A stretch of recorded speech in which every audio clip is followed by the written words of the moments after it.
Have you ever been so angry na parang hindi mo nakilala yung sarili mo? Because that's exactly what happened to Cain.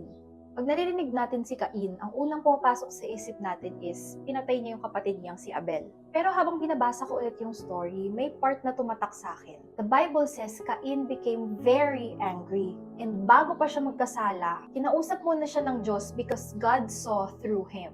Sabi ni God, "Why are you angry?" Tapos binalaan siya ng Diyos. Ang kasalanan ay nakaabang sa iyong pintuan. Gusto ka nitong pagharian, ngunit kailangan talunin mo ito. Pero hindi nakinig si Cain na humantong nga sa niya sa kapatid niyang si Abel. Naalala ko tuloy yung isang concept sa psychology. It's that when we don't process our emotions in a healthy way, they can shape our thoughts, behaviors, and decisions. Kasi hindi naman automatic na pag nakaramdam ka ng galit ay kasalanan yun. Pero kapag hinayaan natin itong magstay sa puso natin, pwede itong maging resentment, bitterness, hanggang sa maapektuhan na rin yung mga desisyon natin.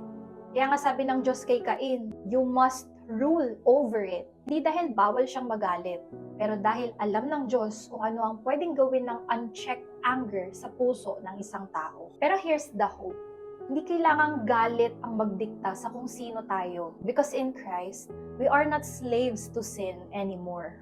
God calls us to repentance. He transforms our hearts. At may freedom na matatagpuan kay Jesus. So baka may galit kang kinikimkim ngayon, let me encourage you.